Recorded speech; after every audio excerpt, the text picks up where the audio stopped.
the quiet storm. Now be ready for the Thunderstorm. It's the show where we can't be quiet, discussing world affairs from the Christian hip-hop perspective. That's right, the Christian hip-hop perspective. With your host, Christian hip-hop artist and sports blogger, GQ Forever. So turn up your radio. You are now listening to the Thunderstorm.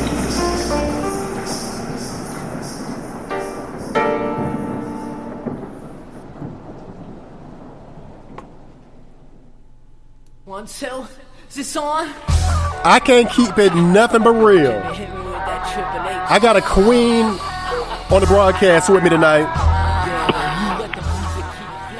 And the devil has done everything he can to try to stop this show. But we're not going to let him. We don't do that. The storm is on 9/23/19. Let's get it. As you probably figured out via social media, via Twitter, via Facebook, via IG, and something called Snapchat, which I still can't work. Doc Honeycutt is on the storm. First time in a long time. That's probably my fault, because I can't blame her for anything. Looks like it's about to be 14-0 on Monday Night Football in a game none of y'all seem to be interested in. And despite everything that's happened up to this point, the male listenership is through the roof. And that can't be because of me. I say it again, the queen is on the show tonight. I told her I'd be on my best behavior. She told me to be myself. So y'all are in trouble. Like the page on Facebook, the Thunderstorm Hip Hop Sports and Entertainment Network. Some of y'all know this, some of y'all don't. But we've been hacked on Twitter. I have it. GQ_4_EVA.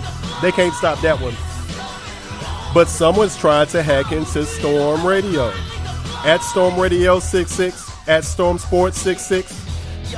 When I get the details, y'all will too. But that's why y'all not getting any updates from us. We love each and every one of y'all as we go to the roll call. We got Fayetteville on the line. 919. Who's that? Raleigh? I see Greensboro. I see 803. I see 864. I see some 702s. Vegas. That must be my man Malak bin Mashah. 13% of our listeners are in Europe. And that's amazing, because they're 6 hours ahead of us. And I know in the UK it's about 3 o'clock in the morning. They're 6 hours ahead of us, if I'm not mistaken. But welcome, everybody. Welcome to the Storm. Tonight's show. I love Master P. Y'all know I do. Love him to death. I say he's the king of the South and not T.I. But he said something that I totally disagree with. And we'll get into that in a little bit. We're going to talk about AB in a little bit. But I would be remiss if I put a queen on hold. Cannot happen. Won't happen. So for the first time in the history of the Storm, I'm not going to do my rant. And that's probably a good thing, because all it does is get me in trouble anyway. Ladies and gentlemen, welcome to the Storm. Welcome to the Storm. Welcome to the Storm. Monday Night Live, as we always do about this time. We appreciate every single one of y'all for hanging out with us tonight. I got a diva. I got a queen. I don't know if she won prom queen when she was in high school, but she should have. I don't know if she ever went out for Miss America, but she should have. She would have won. I would have voted for her. I don't know. I heard a rumor, and we got to check on that because I hadn't taken the time to check myself. I heard they're about to close the doors at Jet. And that's a shame and a disgrace, because back in the day, Jet served two purposes in my life. This week's top 10 albums and singles, and the girl on page 43, I think it was. All over my room in high school. The girl on page 43 was everywhere. The Jet Beauty of the Week. That's what it was. And ladies and gentlemen, I don't know if she ever qualified or ever knew how to explore that particular avenue, but she should have been the Jet Beauty of the Week too. Y'all don't understand things. A lot of things happen when it comes to putting this show together. And during the course of putting this one together, we ran into all kinds of stumbling blocks. Twitter was hacked. Doc and I got together and started working. We've had to work through some technical difficulties, but she's here. And as much as I love her, which is a whole heck of a lot, I love her even more now. You know why? Because she rocked with her brother through the entire thing. She's here in the flesh. She's hanging out with your boy here tonight. Thank God, because if she had not, I'd be subjected to watching the Washington Redskins and the Chicago Bears on Monday Night Football. God help everybody that's doing that. But she hung out with me. My respect for her was already through the roof. And I don't know what comes after through the roof, but that's where she sits now. She's a diva. And one thing I have to say, and I posted this on social media earlier, we use terms so much that sometimes they lose their steam and their power. I think the Bible calls it a clanging cymbal. But we say beauty and brains too much. And Lord knows, and so do I, and so do you. That don't apply to everybody. We keep saying it does. I've seen it like 3 times. My grandmother, Nicole R.E. Parker, and my guest on the show tonight, Doc Honeycutt. She's been a better friend to me than I've been to her. She's been an inspiration to me. She's been a joy to get to know. And the gaps in between the times that we can communicate, I'd have to take all the blame for. But she's a very dear friend. If I went back to doing the Queen for a Day award, she'd have to get it for a month. And she encompasses everything that we think about when we say beauty and brains. And luckily for you, in my male listenership, which I've never seen so high in my life, it must be the calendar. It must be the Gyal Ryders documentary. And if I had to guess and put money on it, I'd say it's the Beauty and Bikerz reality show. Ladies and gentlemen, she has been battling with me to make sure we got this show together. She has kept me upbeat. She has put the battery in your boy's back. And I got to say this so everybody can hear it.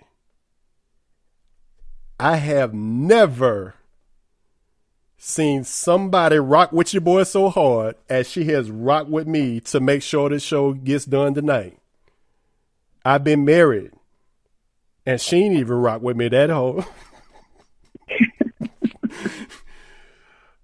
The storm is on. Ladies and gentlemen, welcome to the show, my dear friend, Doc Honeycutt. Hey, what an introduction. Oh my God, you done put me up on a cloud 100. I'm going to have to bring it. Got to put you on 100. Got to do that. All you got to do is be yourself and let me follow your lead and everything will take care of itself. But we know how the devil works though, Doc. Right. And we don't give up. No, we don't do that. For so many things to have hit this, for so many things to have come at us, it is not by accident that it happens on a show that we're featuring you on. And a show that I've been talking about since we closed the last one. And LJ, you gotta tell you know I love you, my brother. But there were times, and LJ won't be upset with me saying this, I'm sure, But there were times when we were doing his show that I was thinking about Doc Honeycutt. Sister, it's an honor and a pleasure to have you on here tonight, and I appreciate you stopping by. How have you been? I have been amazing, and it's definitely an honor and a pleasure to be able to return back to your platform. Like, I must have done something right. I get to share a platform with you. This is our third platform that we shared together because you came on my show as well. So yeah, I remember. Yeah. I remember, most definitely. Yeah. You got to shoot me the link for that because I need to watch that again. Because I know, but I need to have you back. Like, it's time for you to come back to do TV with me as well. So okay, most definitely. Say no more. Your wish is my command. Your command is my wish. Just give me my marching orders. If Doc Honeycutt says I need to come back to this show, I need to come back to this show. I ain't got no problem with that at all. So we got 3 dates out, and we'll talk about it after we're done with your show. We'll go ahead and get you locked in. Okay, most definitely. Queen. Yes. Let me ask you a question. Okay. I do everything I can to keep up with you. Now, people don't understand this about me, but I can't stand social media. Mm-hmm. Facebook gets on my nerves. Mm-hmm. Twitter, I can deal with it a little bit because all the adults I know are on Twitter, and it just seems like it's a little bit more grown for me. Okay. LinkedIn is a little bit more mature. I don't understand what I'm supposed to be doing on Snapchat. I have a Snapchat because I realize it's popular and so many people are on it. But social media has become for me something that I kind of post what I want to say and then I get off. Mm-hmm. There are 3 people I make a point to try to keep up with what they're doing. And you are one of those 3 people. The other 2 are related to me. Wow. Amazing. Thank you. No problem at all. No problem at all. But there's some stumbling blocks with that, Doc. You too busy. I don't understand what's going on from time. I look up 1 minute and I think I got a lock on what you got going on. I look up in another minute, you're doing something totally different from what you were doing 2 days before that. I wouldn't do you justice trying to talk about everything that you have going on, but let me see if I can try. Live from Studio D.O.C, the Gyal Ryders documentary, the Beautiez and Bikerz reality television show, and you have a medical practice. I do, and I have a Beautiez and Bikerz offset as well. So yeah, busy. Okay. I'm gonna get into your business, and I'm gonna get all into that because I got to know. But let me ask you this. Okay. I'm gonna take you back. I'm gonna take you back to Double Dutch and the Operation Game, and I'm gonna take you back to all the old school stuff. Okay. Where you from, Doc? I am from Charlotte, born and raised, Charlotte, North Carolina. So you one of the originals, because this is what I know about Charlotte. Everybody I know in Charlotte, I ain't going to say everybody. I'm going to say at least about 30% of the people I know in Charlotte are from Charlotte. 70% of the people I know there are from everybody else, from everywhere else. So what high school did you go to? I'm going to say Olympic. Am I right? No, I went to Myers Park. You went to Myers Park. But it was a thin line because the year that I went to Myers Park, they had just bused us to Myers Park instead of Olympic. I would have went to everybody that I grew up with went to Olympic, but we were the change. We got both bused to Myers Park, which I was very excited about because Myers Park had the most amazing art department, and at the time I was really, really, really focusing on my my artwork, so it worked out. And that's something I didn't really know about you until we had a conversation a little bit earlier. But something I'm going to share with about myself.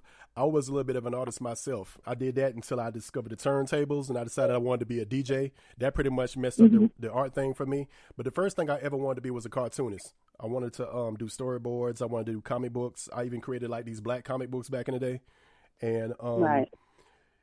I kind of got frustrated because when I decided I wanted to pick up the stencils again and start doing this again, I wasn't as good as I was the first time. Have you ever thought about bringing back into your repertoire and doing art again? I mean, you know, I still love it. I just, you know, I don't sit down long enough to be able to do it. But, you know, I'm thinking if you got the skills, you know, we might have to do a collaboration. Oh yeah, we definitely gonna have to do that. Now we back in the old school. We back in the day. Way before there was a medical practice. Way before there was a Beauty and Bikerz reality television show. Mm-hmm. You told me that old school Doc Honeycutt was shy, was a little bit more quiet, and I love the person that you are now. But what brought you out your shell? Just learning who I am myself and knowing that I don't need other people to validate who I am. And just, you know, being comfortable with me and loving Doc Honeycutt. And, you know, it just made me come out. And being on TV really, really gave me a confidence boost. But, you know, my thing is, as much confidence as I have now, I don't want it to go over into being conceited. Like, I always want to be humble. I always want people to feel like they can connect with me and, you know, or they can talk to me, or I'm approachable. You know, I don't never want to lose who I am. You have any doubts at all that that's maybe the case? You feel like you're untouchable, or people may be scared to approach you? No, definitely not. I'm probably a little bit too friendly because I love to talk. I love to, you know, nobody's a stranger. Networking all the time. You know, we might be in a room and I don't know nobody, but, you know, within some minutes, I'm going to be talking to somebody. That's just who I am, you know. And nothing wrong with that at all. Nothing wrong with that at all. Now, you mentioned the television show. I want to get into that. That's where we're going to start at.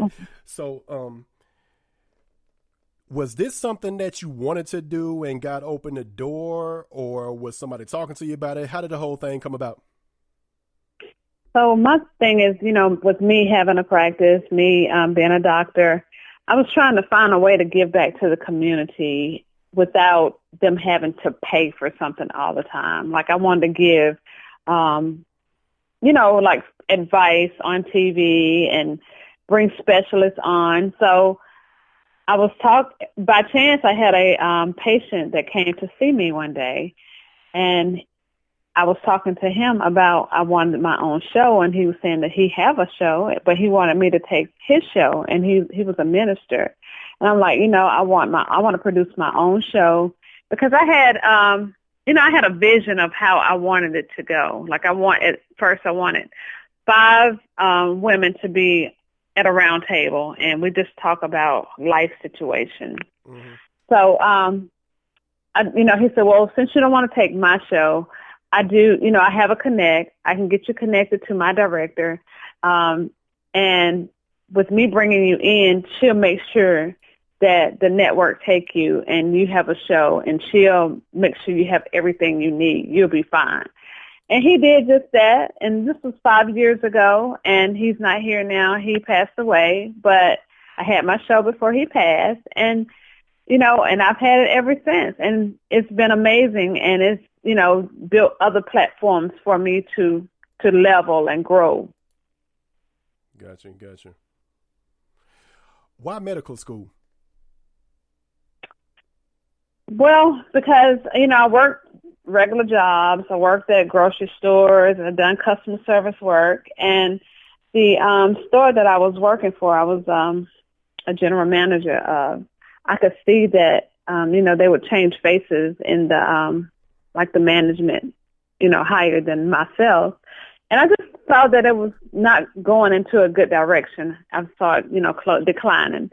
So I was like, okay, I need to do something. So I started looking into different things, and I looked into becoming a therapist. And I'm like, oh, you know, that might be something that I would like to do. So I went to school. I worked around me being a full-time mom, full-time student, and I worked full-time, and got my degree to be a therapist. Did that for a while, and then one day I just woke up. I told my mom that I wanted to go to school to be a doctor, because nobody listens to you unless you're a doctor. So she was like, go for it. And I went for it. She kept my children like they were hers and made sure and let me finish school. So here I am today. Something tells me you might have been the exception to that rule. Something tells me if you would have been the doctor who hadn't gone to school, I think people would have listened anyway. You got this real warm spirit. You got this real welcoming spirit. You mentioned us hanging on your show. I believe that was a couple years ago now. But you mentioned us hanging on your show. And here I am. I don't give out a whole lot of information. I can have a shy side too, believe it or not. But here I am. I'm talking to you about things I had no idea that I even knew.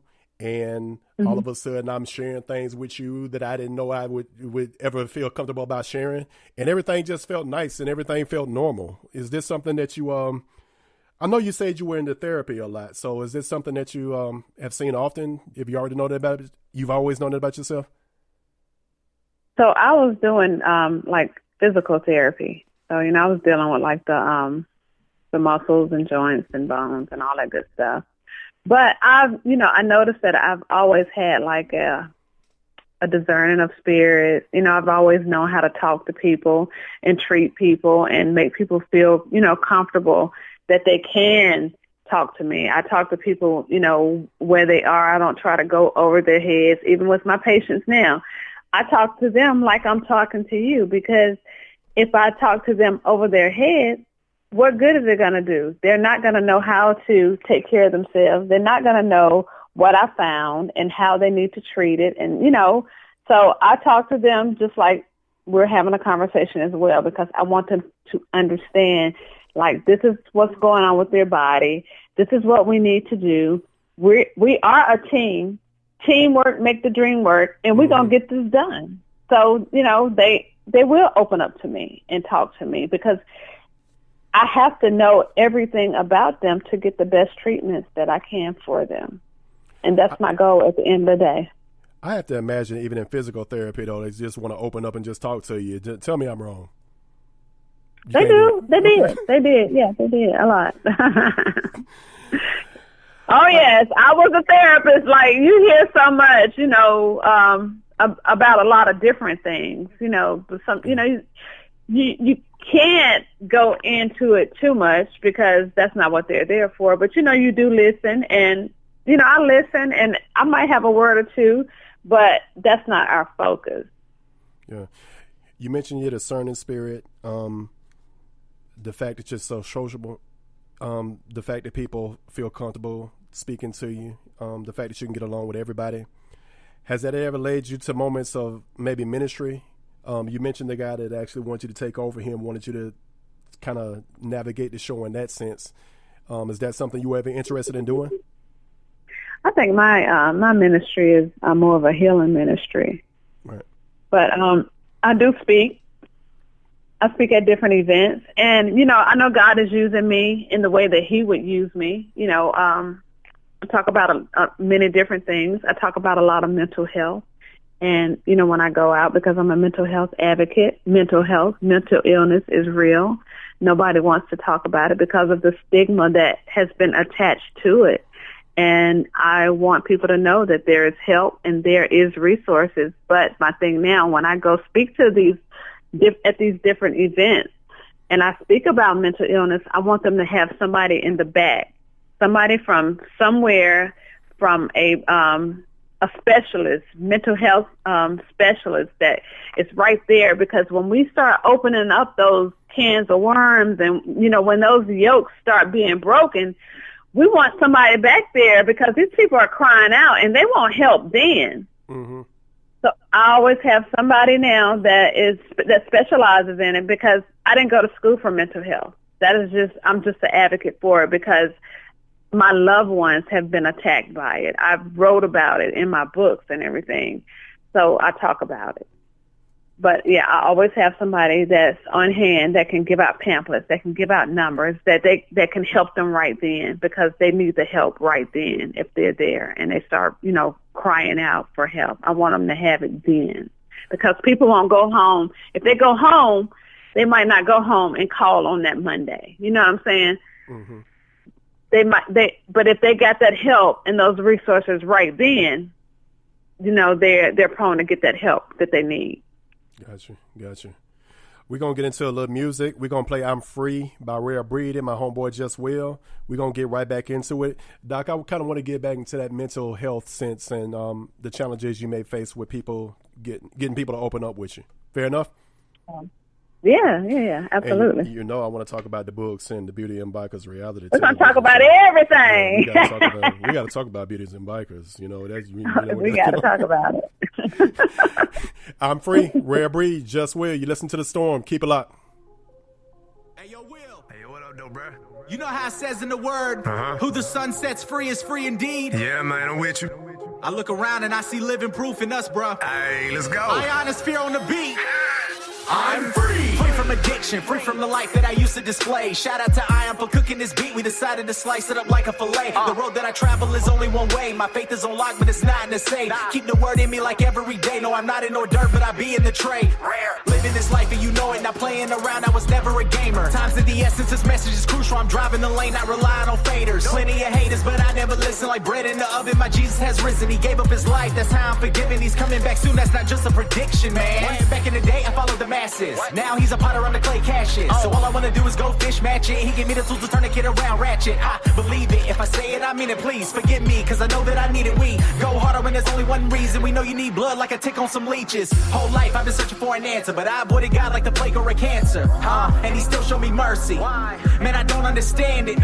But the chains have been broken, the shackles are shattered, the cell has been opened. Man, I've been set free, like Willie inside of the ocean. I've been delivered to I'ma go hard when I'm repping the king. Man, I'm so under shape and respect on his name. I'm so real with this thing. No longer I'm empty, satisfied every one of my needs. If you're walking with Jesus, enjoying his freedom, his goodness with me. I've been delivered, so I'ma go hard when I'm repping the king. Man, I'm so under shape and respect on his name. I'm so real with this thing. No longer I'm empty, satisfied every one of my needs. If you're walking with Jesus, enjoying his freedom, his goodness with me. I'm free to beat the beat until he sound different. Probably thinking needs some stitches. Yeah. To put a slug on the track, make him talk like, dang, bruh, he a Christian? Bringing bars, this is not a prison. Father, give him ears and make him listen. Jesus is God, it's my position. Sorry, robbed for the way, but I was in the kitchen whipping up the trap for their attention. I'm free with the wealth thing. I ain't scared to be indifferent. I ain't gotta be a dope boy. Another black man incarcerated playing dummy for the system. I ain't gotta be a player. 2 fingers for the haters. They can smoke it up like a bonfire. Holy Spirit got me like a hang glider. But I know what it's like feeling trapped. Feeling like the walls are closing on me. A bunch of faces till I'm feeling lonely. Like if God is real, can't nobody show me. I'm free in Jesus, now I'm living for the risen. Brand new like the rappers on me. If the dudes surround me with them clappers, I don't fear the dude. His only trick is shaking life only. Let me break it down like a demolition. God came in the flesh, but they wouldn't listen. Running from the light, trying to live in the dark. Here's a thought, always slaves, always scared. I don't see the difference. What if the sun never came on the mission? In our own strength, we can't deal with us in it. It's only right to place faith in Christ. Don't be confused, just come holler at me. I've been delivered to I'ma go hard when I'm repping the king. Man, I'm so under shape and respect on his name. I'm so real with this thing. No longer I'm empty, satisfied every one of my needs. If you're walking with Jesus, enjoying his freedom, his goodness with me. I've been delivered, so I'ma go hard when I'm repping the king. Man, I'm so under shape and respect on his name. I'm so real with this thing. No longer I'm empty, satisfied every one of my needs. If you're walking with Jesus, enjoying his freedom, his goodness with me.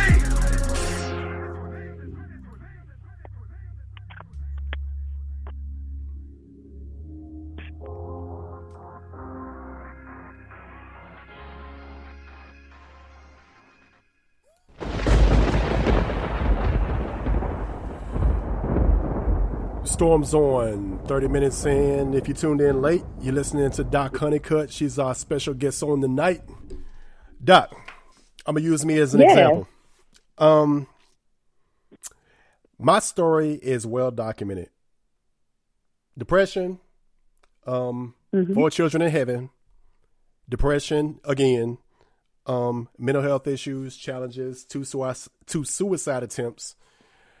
And it wasn't until I'm sitting on suicide watch for the second time that it actually dawned on me at that point, maybe I should get some help. Now, ever since then, my whole crusade has been to get people to understand, don't get to the level I was at before you ask for help. And I always say this, I feel like your mental capacity is just like a broken bone. If somebody broke their wrist, somebody break a leg or something, you don't have to explain to them that they need to go get medical attention. In your opinion and in your expertise, why is it so difficult for us, especially in the Black community, to realize, it's just as serious when we're talking about our brain?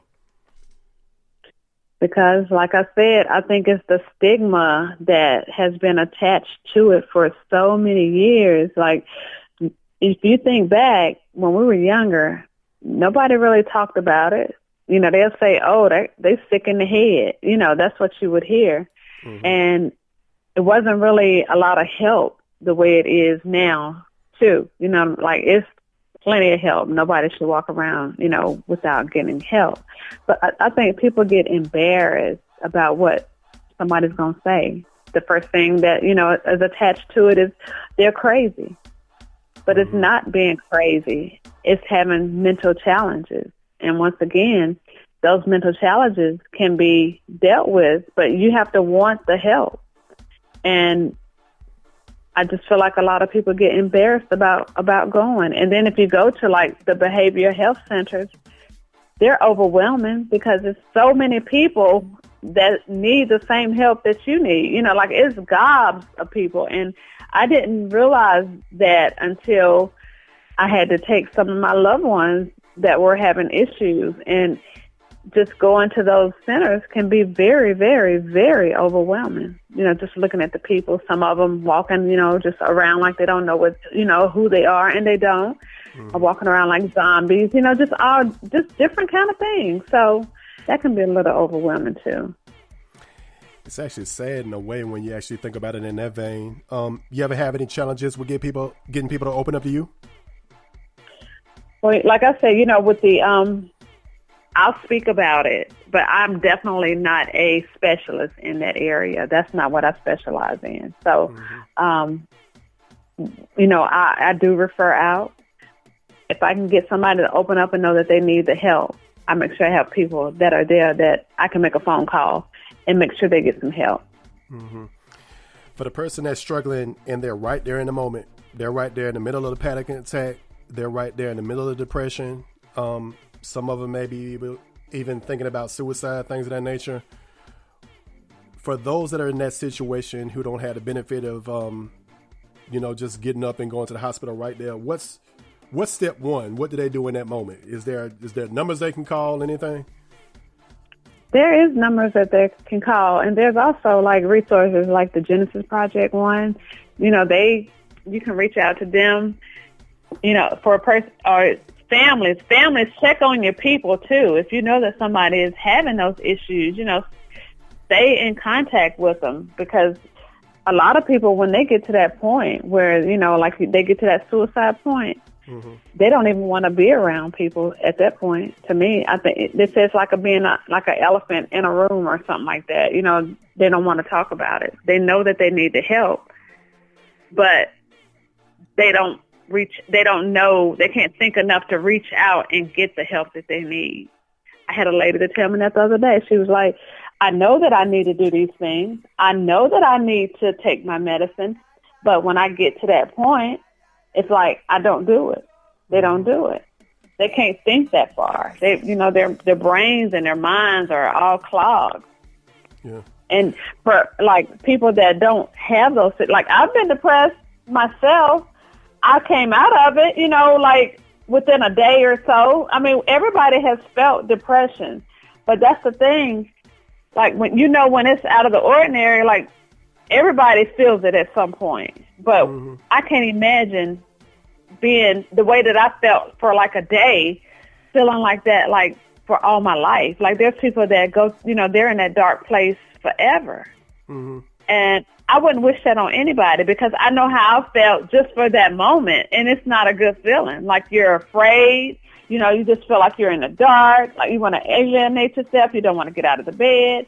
And the only thing that I knew to do from my own experiences, and like I said, mine did not last, was I prayed. I started praying and I started going to church.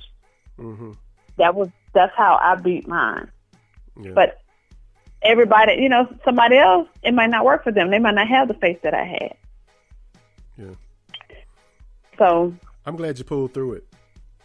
You're a blessing Yes. to a lot of people. You're an inspiration, me included. And a lot of it is these tests. I started thinking I didn't realize it in this vein until later, but it's in those moments where the enemy is trying to get you to give up.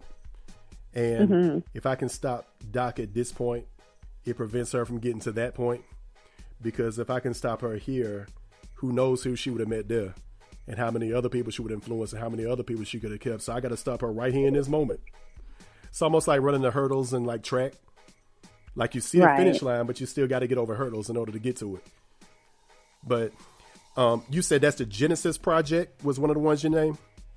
Uh-huh. Now, what do they Project do? One. Like, What do so they they do mental health. They like you go there the first time, you have to go get set up, and they'll make sure you get get seen by a doctor. And if you need medication, they make sure you get your medications.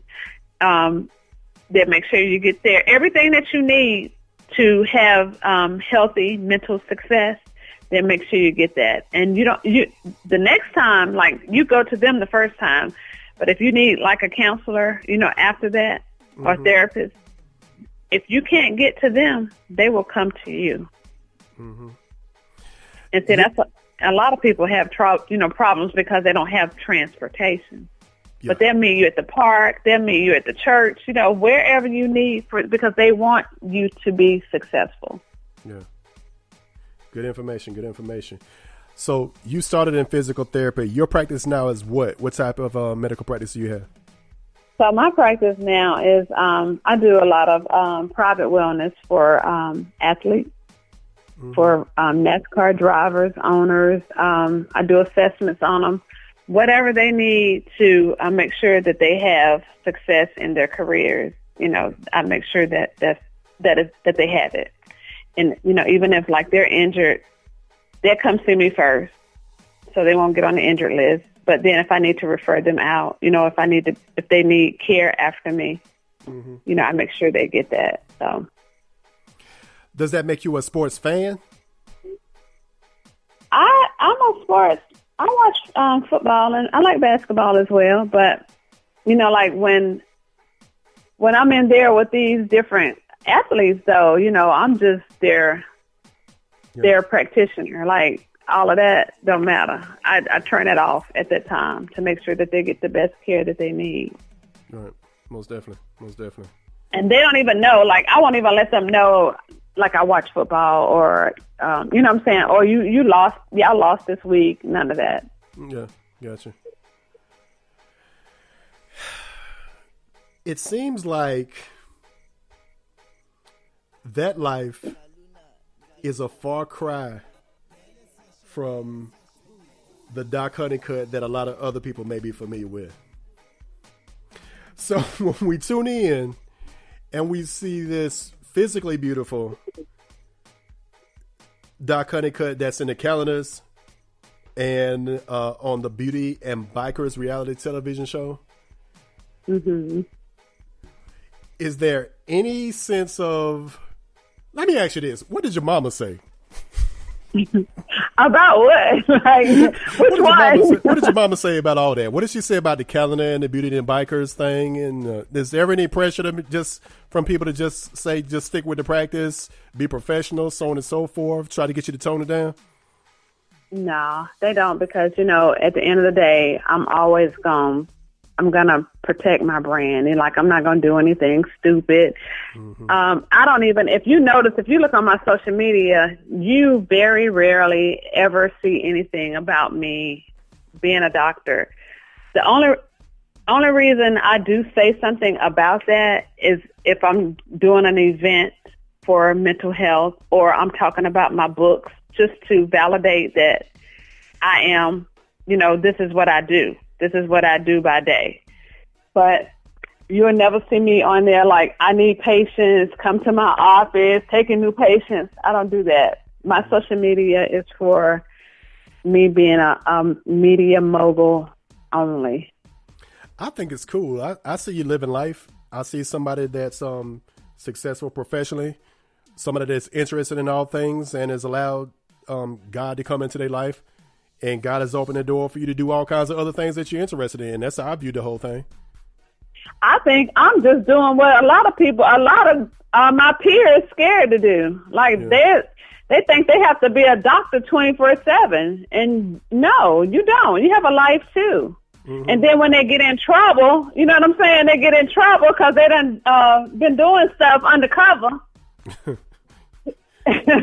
People think, but they be done that, and I'm living my life. Like I said, I don't need anybody to validate what I do.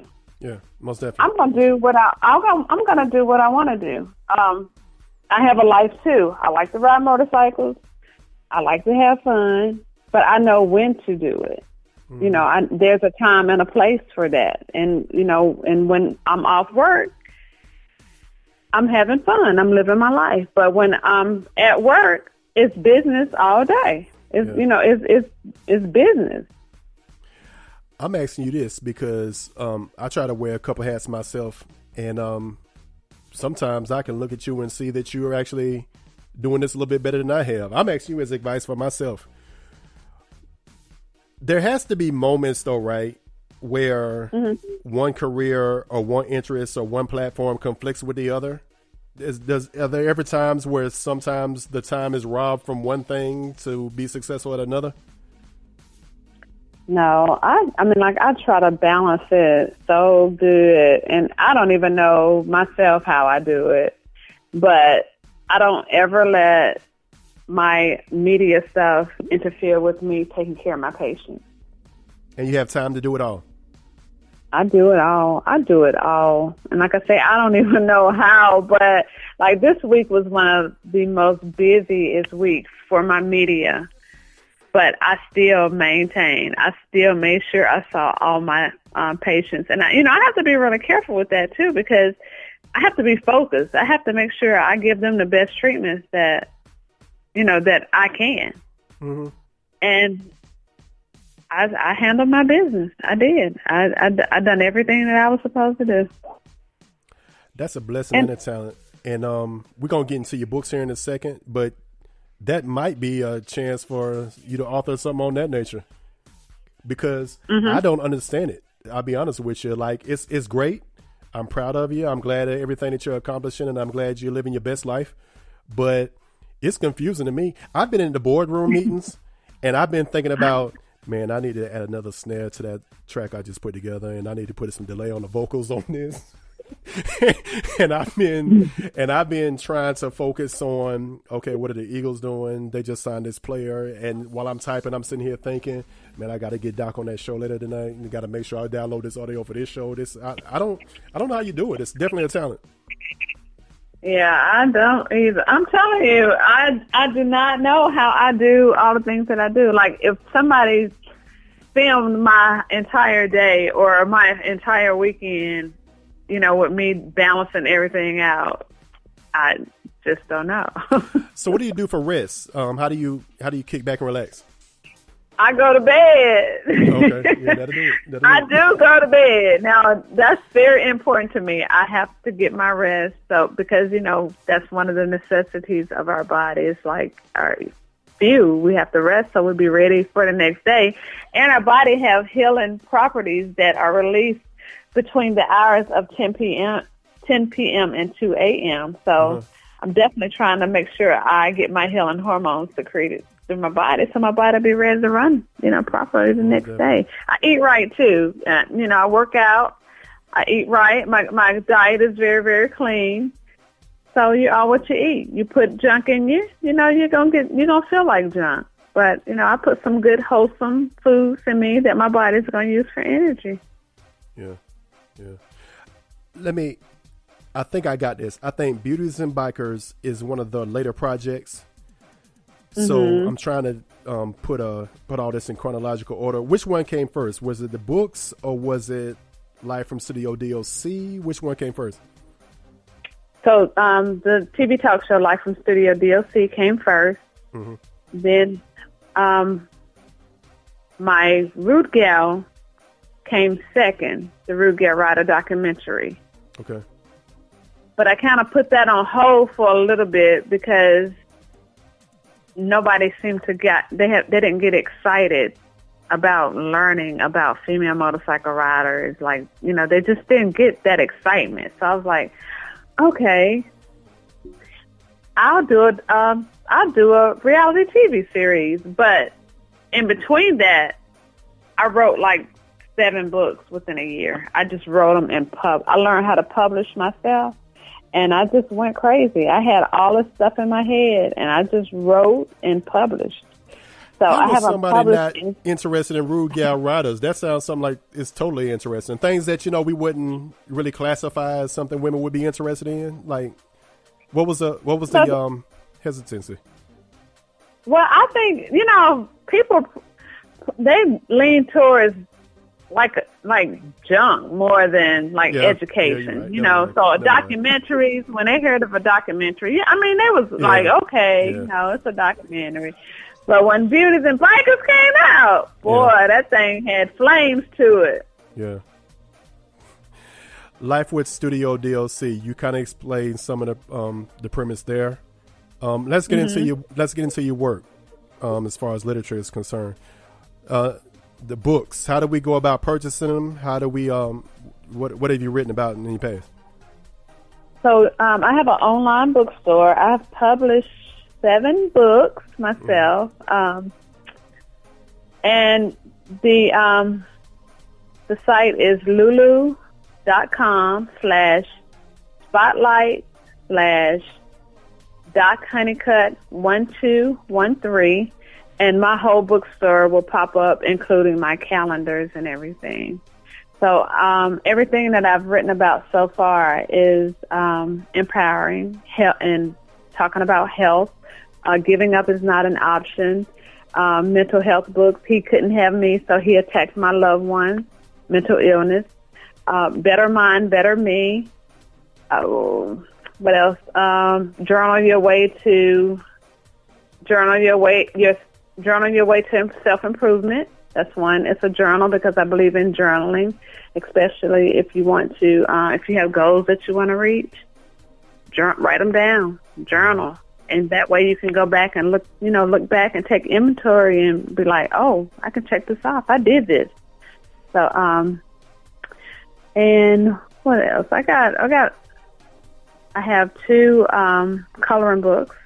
I have it's an adult coloring book. I didn't know that they had adult coloring books until I did this coloring book. My coloring book is it's a stress reliever. Like, it's color your your stress away. I imagine it would. But then when people, I imagine it would be an adult coloring book.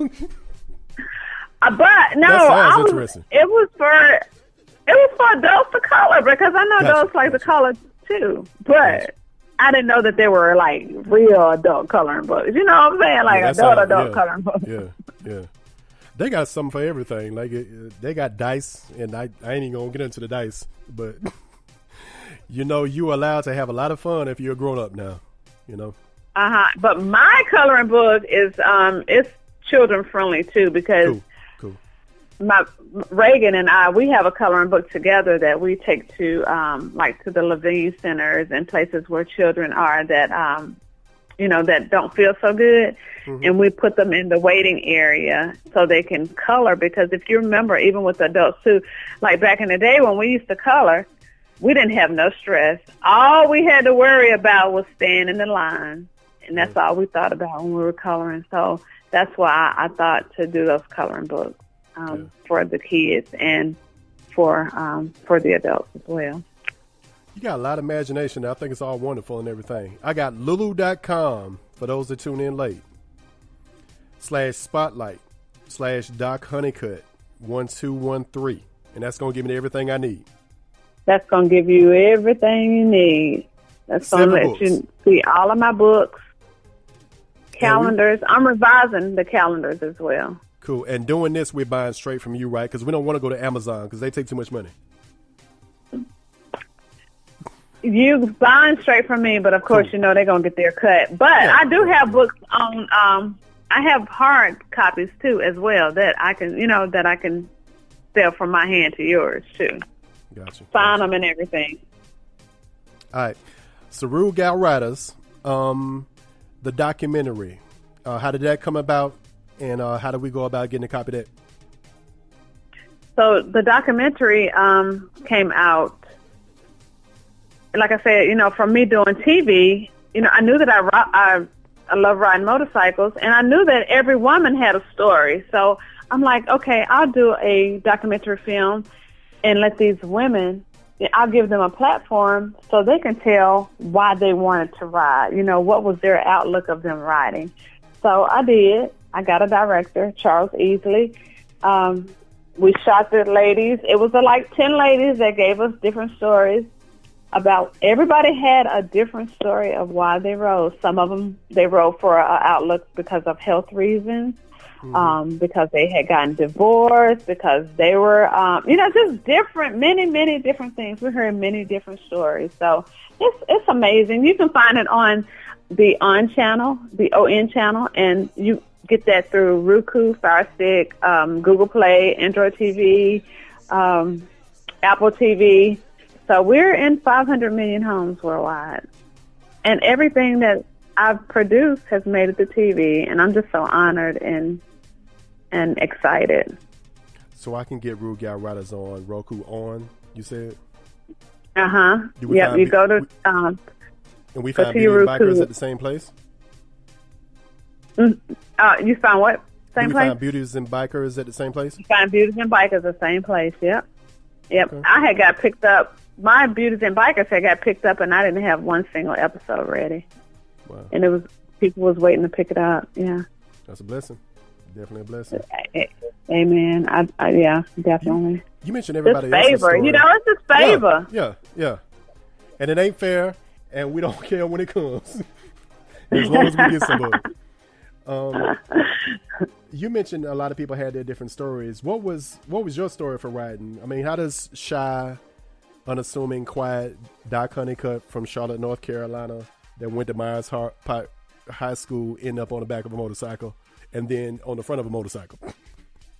That was the thing. I was on the back of a motorcycle, and my mom, she always taught me, and my sister, she was like, you all need to have your own everything. But we would go to the bike rallies, and when we go to the bike rallies, the guys, they always want to ride the pretty ladies. But when they get you on the bike, they want to take you off, and they think that you owe them something for rides, or either they driving so crazy, popping wheelies, just a lot of different things. Like we saw a lot of ladies that were on the back, they'd lose their lives because of these guys acting foolish on the front. So one particular year, 1998, my sister and I were coming back on a Sunday. We were talking about the that weekend, and she was like, well, let's get our own bikes. She said, we go back, we get our own bikes. And I was like, okay. She said, well, Monday when we get up, we're going to get up in the morning, and we're going to go to the dealership, and we're going to buy some bikes. Like, we were just going to go buy bikes. So we did. We got up, went to the dealership. The guy, he was like, well, do y'all have your endorsements? And we was like, no, we just want to buy bikes and go home. So he was like, no, I tell you what, you don't have your endorsements.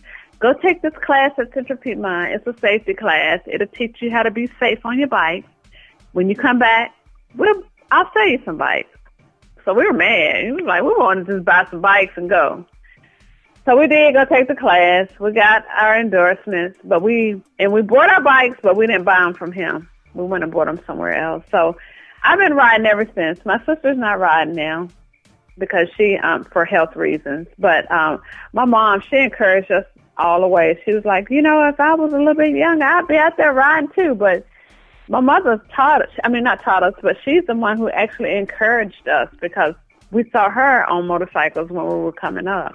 Because we grew up with them. So she encouraged us, and I've been riding. I'm still riding. Love it. Yeah. Do you have a name for the squad? So I'm not in a bike club. We don't have a bike club. We just have the bike show, and that's what people confuse. They think Beautiez and Bikerz is a motorcycle club, but it's just a show of us riding motorcycles. Mm-hmm.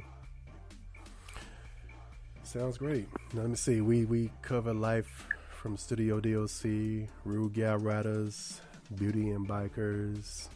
Something else you got going on. I'm sure the I got my dance team. Beautiez and Yeah, Bikerz that's what I was saying. Offset. That one there. That one there. Let's talk about that, Doc. Okay, so Beautiez and Bikerz Offset it's just what it is. It is my dance team that of ladies. We are always invited to different events. We host, we are invited to like major concerts, just all kind of different events. And before I got the dance team, we was just like interacting, talking, networking. But I'm like, we need to have something to do. Like, we need to be able to interact. We get stage time. We need to interact with the audience. So I was like, I want to produce a dance team. And so I held auditions, and I got some nice ladies. So what I did was I made for season 2, they'll be a part of season 2 versus season 1 I was using like models from fashion shows. So this is my core cast, Beautiez and Bikerz Offset, and the Beautiez and Bikerz Bikerz. And we're just going to portray, we're going to showcase them dancing, showcase us riding motorcycles and the different events that we have to hustle and bustle through like every weekend. So we get to show that on TV. We get to have fun. We get to go to different events, meet wonderful people that only people dream about meeting. And, we still get to go to watch it on TV. You got so much imagination. So the dance team, that was a part of your brainchild as well, right? That was you too? That was a part of what? That was part of your brainchild and everything. Yes. I was like, I want a burlesque dance team to accommodate my show. And like I said, we held auditions, and I got some amazing dancers, professional dancers, and they have a passion and they love to perform. So yeah, you see it on TV. It's great. It's so great. So I feel like I deserve a little bit of insight and everything. What comes after that? Because I know you got something else. I know you're not going to stop with this. You got to have 10 projects going at the exact same time. So let me in on the secret. What you got coming up for us next? Well, I have, so I do have one artist that I manage as well. I knew it was something else. Go ahead. And he's moving and shaking in the city. I mean, it's like, Honeycutt Enterprises. We're a team of winners. We're winning. That's the only way that, we're going to have it. We're going to win. Right. So everybody's out here doing what they love to do. He's a Afrobeat artist. Do a lot of reggae, different types of music. But he has something different. So. Gotta give him a shout out. What is his name? Dacont. Okay, for the slow listeners, spell that for him. DAA and KANT. Dacont. Okay. Right. And we just released his video, Where You From? We just released it on the On channel as well. Oh, and let me say one other thing. For the artists that want to take their careers to the next level, like I can get your videos, like nice TV-ready videos on TV on my channel as well, on the On channel, which is 500 million viewers worldwide. So cool. The dance team would have set that video off real nice for them. I know they were in there. They weren't in the Where You From video. One of them was. One of them was. All right, cool. But we got videos coming up now. But because I wasn't managing then, I wasn't his manager then. Yeah. But like our team, we do a lot of collaborations now. So they will definitely be in his next video that'll be shot next month. Any chance of you getting on the mic yourself? Maybe doing a couple of, can we get some Doc Honeycutt? Like somebody gonna put me on a hook. You gonna put me on a hook? I got you. I'm ready. I definitely can do that. I'm actually looking at expanding myself. I feel like I need to be a part of the whole movement. You know what I mean? As well, hey, let's talk about it. Thunderstorm Enterprises. We can get that thing rolling. That sounds good, don't it? Yeah, I really do like that. I like that a lot. I appreciate you. Let me just say, I appreciate you too. I want to tell everybody too. I want to let everybody know this, because everybody doesn't know everything that we go through during the course of the week, and in this situation, what we went through tonight. She sounds like a bunch of fun. She sounds genuine. And it's not an act, ladies and gentlemen. She really is. This is who this woman is. She's beautiful. She's welcoming. She's warming. And in everything that she says, I think I can co-sign on. I reached out to you. I'm going to say that was about 3-4 years ago. And here this stranger is reaching out to you, just being nosy, just seeing all the stuff you're doing. And from day one, you treated me like I was a best friend. So I have to sit here and say that 80% of the reason this show got done tonight is because of you. When I came back, you were one of the people I was thinking about that I had to get on first. Oh, thank you. Whenever I'm on social media, like I said, 85% of the time I'm looking at about 3 people. And I'm just basically posting what I feel like I want to post and I want to get off because everybody else gets on my nerves. But I always feel like I can see something wholesome from you and something spectacular from you and something that inspires me. A lot of the reason why I do this is because I see what you do and I do it in excellence. And I think about people like Doc Honeycutt, like, you know, the storm's got to be right because I want people like Doc to be proud of me. And that's from the heart. Definitely proud of you. Yeah. You ain't got nothing but love here. We're going to get you on that hook. Get me on the hook. Get me on the hook. All right. You was talking about the enzymes and the hormones and all the medical terms that I'm not too familiar with because my collegiate career ended with me getting kicked out. But I wasn't always the same dude.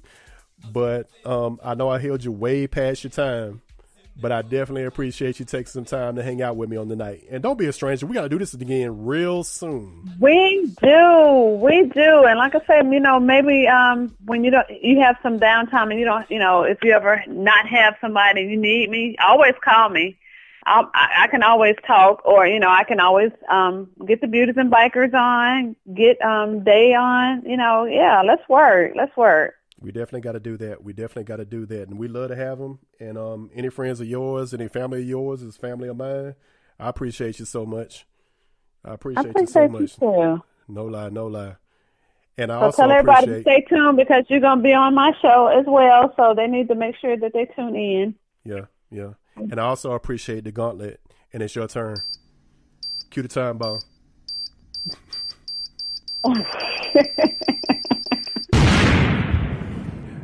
Nobody escapes the gauntlet. Nobody escapes the gauntlet, Doc. And guess Nobody what? escapes. What? Nobody can get away from the gauntlet. 20 questions, the lightning round, the Thunderstorm way. Doc Honeycutt's turn. Are you ready? I gotta be. Nobody escapes. 20 questions. Cue the music. Destruction, boys. Let's get it. All right, Doc. I gotta ask you a question. Oh no, this is on you. Oh, this is you. on you. Good gracious alive. Okay, It's 28-3 on Monday Night Football. Fish or chicken? Oh, fish. Writing the book or seeing it published? Which one's more rewarding? Seeing it published.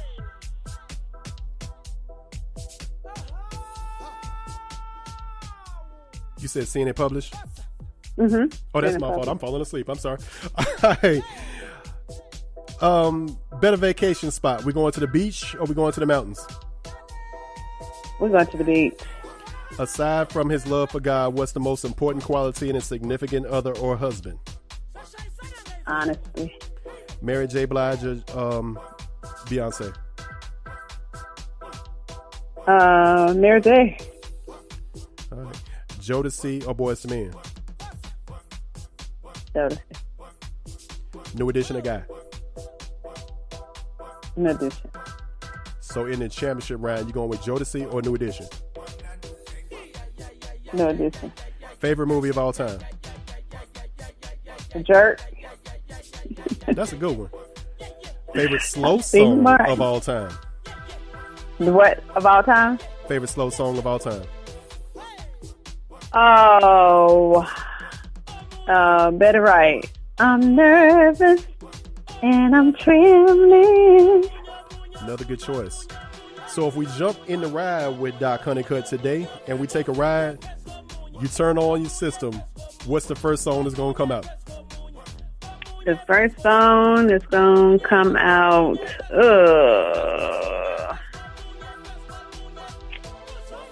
that's a good question. Because my mind is blank. Go.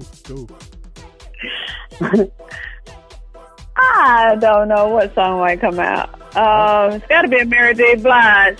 I won't change my life, just fine. We'll take Mary J. Mary J's a favorite here. We'll take Mary J all day. Biggest turn off. Yep, that'll be a big turn off. Yeah, biggest turn off. For a song or just anything? Anything in general. Biggest turn off. A man that smell bad. Very good. Very wise choice. High heels or sneakers? High heels. Long hair, don't care, or a short haircut? Long hair. On a guy, fade or dreads? Fade. I'm going to put you to the test here. Which one was more rewarding? I don't even know if I can do this, but I'm going to try it anyway. Life from Studio D.O.C. or writing the books that you've written? Life from Studio D.O.C. Okay. Bonus question. Why is that?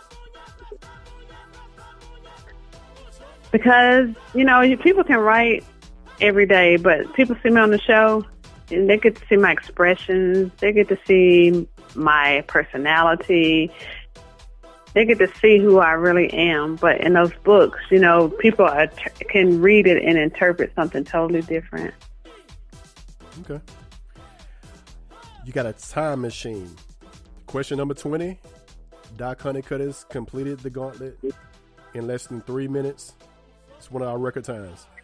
Question number 20. Got a time machine. You can go back and change any historical event. What will it be? Or witness one?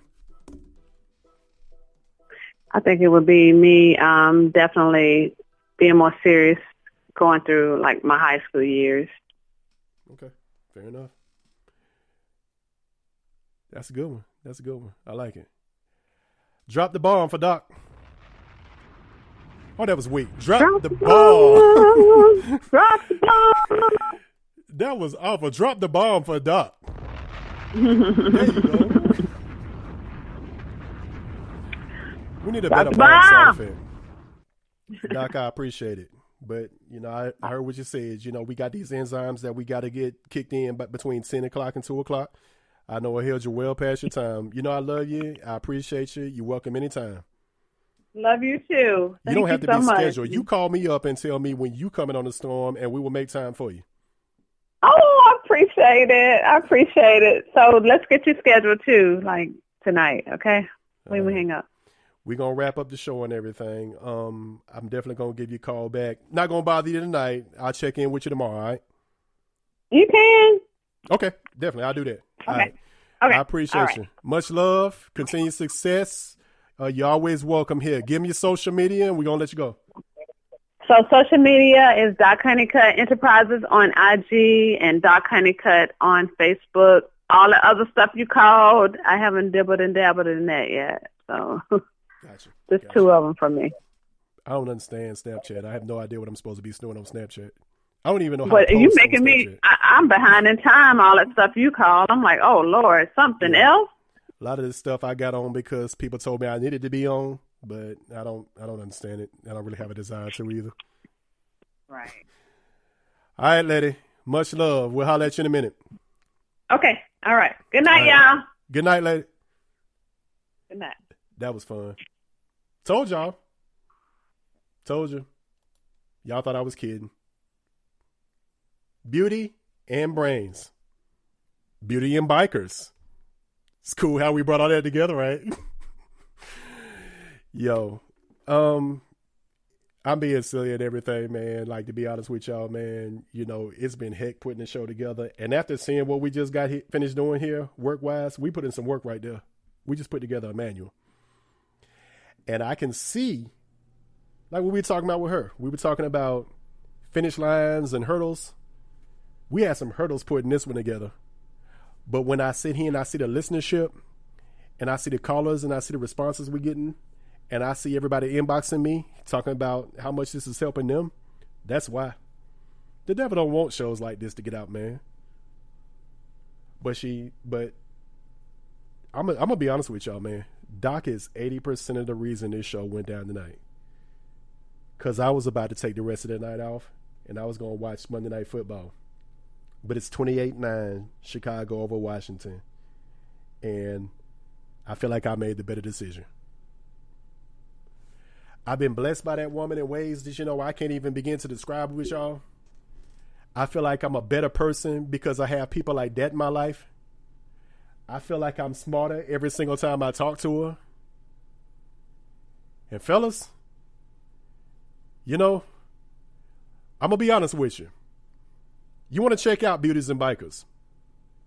You want to check out her calendar. And she gave us the address. It's lulu.com/spotlight/Doc Honeycutt D.O.C. HONEYCUTT 1213. You can check out Beautiez and Bikerz on Roku on their own channel. You can also check out her documentary, Gyal Ryders, on Roku on their own channel.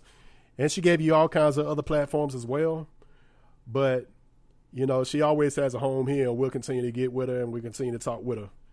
We got some new music, man.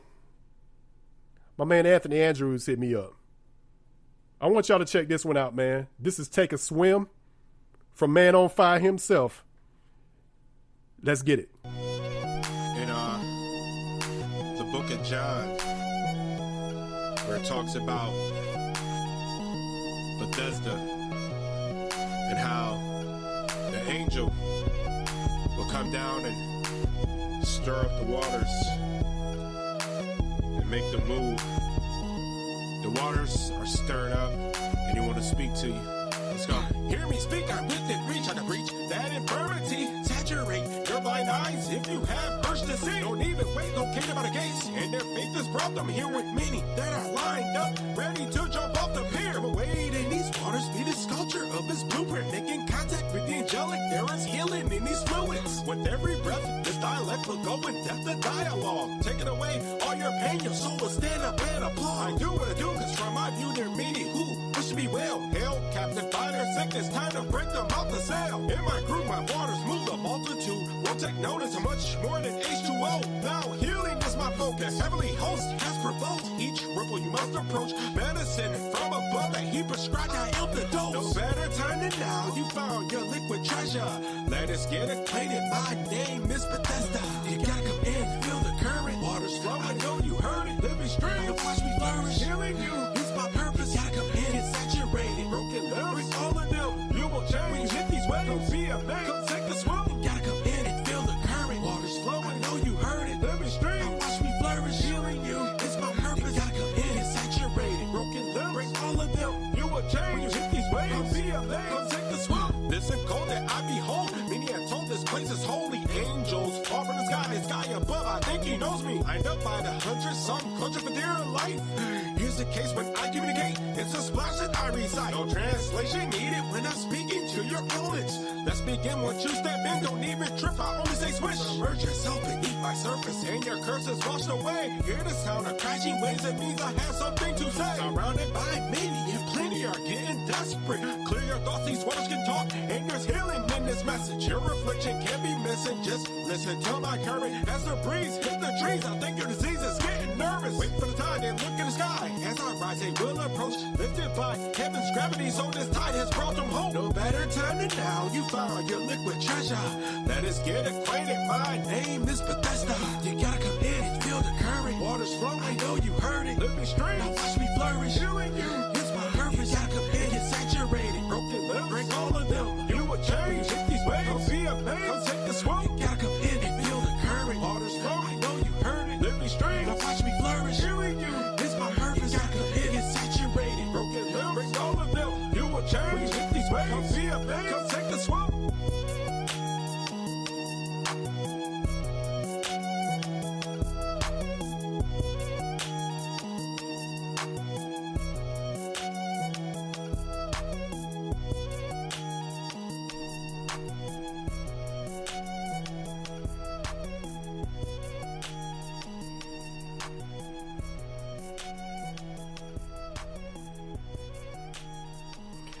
Take a swim.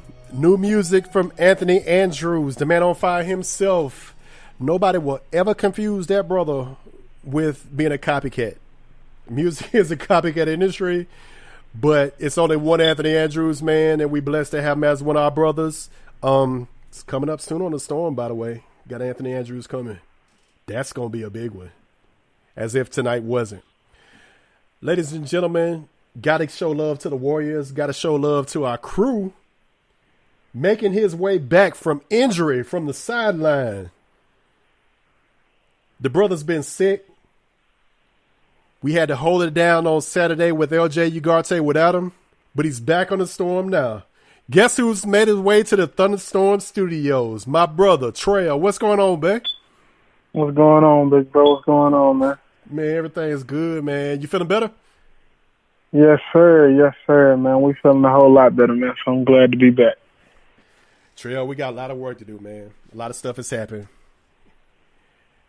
Me and you have kind of, I'm not going to say we've been all over this, but we've talked about it in great detail. Antonio Brown. Yes, sir. Now, I'm going to be honest with you, man. I don't want to take the same route that everybody's taking with Antonio Brown anymore. This is just my personal opinion.